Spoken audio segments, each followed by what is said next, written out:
I would say, productive weekend. But let's start with the match against Grand Valley.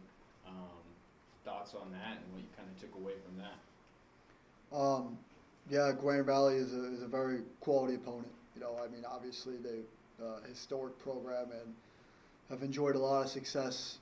For a long time. So it was good to get a result. I think the team is still hungry to keep pushing forward and to find some better results. But I mean, I think across the board, based on the match, a draw was fair for both sides. I think if we could execute in the final third a little bit better, maybe we get a little bit more than a point. And then on the flip side, we had to weather in that first half, especially in that last 10 to 15 minutes in that first half to get out of there without conceding. So, again, there was a tale of almost two halves. Again, the win had to play a factor into it as well. But I think all in all, rewatching it, it's a fair draw. So we'll take it, and now eventually we got to head back to their place, and we got to go to battle again. So, yeah.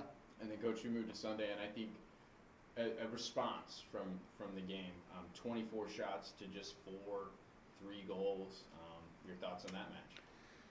Yeah, statistics can sometimes be a little off. You know what I mean? So like, yes, it was some good shots, but there were some moments where you got to put the ball in the back of the net, and it's good to see some of the players kind of leading those conversations because those are some really great chances that we're creating, and we got to be able to put them away in order to win more difficult games. And so, in the longer, no matter who you're playing in the GLIAC, the longer the score goes, it goes scoreless. The longer time progresses, the more hope and the more belief your opponent's going to get. And I thought that in both matches, really, there was some early chance opportunities that we probably could have put away and maybe scored in the first 10 to 15 minutes. And Davenport was the same. And again, they are a quality opponent that battles, that's physical, that works really hard. And we can pepper them all day with shots, but if they don't go in, it doesn't matter. So I think we got to continue to work on the final third, that phase of the game, to be a little bit more clinical in front of goal.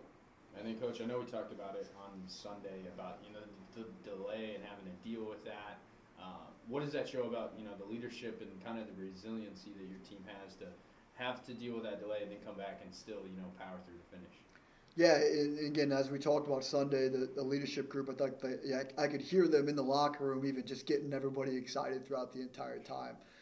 And especially because on several occasions we were actually headed out, and then all of a sudden lightning strike, and then we had to bring them all back in, and that definitely kind of definitely took the air out of things for a little bit. And so to continue to be excited, to be motivated for over an hour and stay engaged mentally is a real testament to the leadership group to be able to keep a lot of the players who haven't been through that before, just getting them to stay mentally engaged in the game was important. So obviously we spoke about it quite a bit, but our leadership group this year is phenomenal, and they do a very good job at keeping our group together.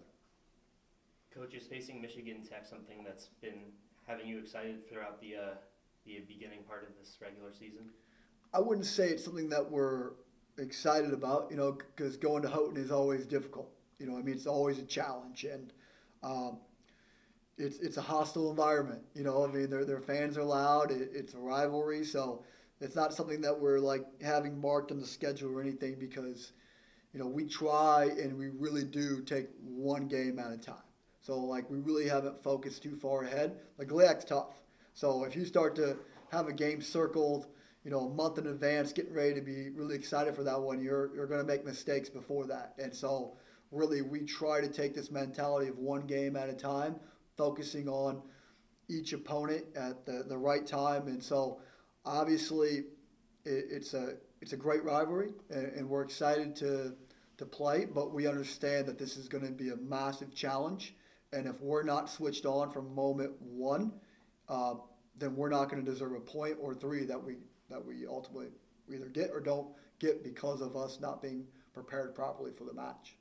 And I believe your team is up to 6 shutouts so far. How would you say that that impacts your mentality going up against Michigan Tech, and is that something that's on your mind against them?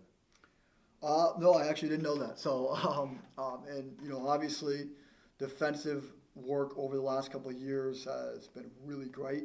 Obviously, you know the familiar faces of Gwen, Izzy, and Marla, but we've had to shift things around this year with adding a couple different pieces. Jill Thompson has come in and made some really big saves, and then obviously, like Laura Wayland, our assistant, was an all-conference Division One player, as a center back. So she does a lot of work and is in a lot of ways responsible for developing that back line and getting them to where they are today. Obviously, it's all the credit goes to the players and their ability to execute in the matches, but I do think that Laura deserves a lot of that credit, getting them prepared each and every year, doing film, just making sure they can see moments where they can do a little bit better, and then some things that they can work on, and things that they are doing really, really well. So anytime you can get shutouts, it's always an important, and it's always a great thing. So hopefully we can continue that. But Tech is a team that can score in some different ways. They're physical, and so in order to keep a shutout at Houghton, we're going to have to be our very best.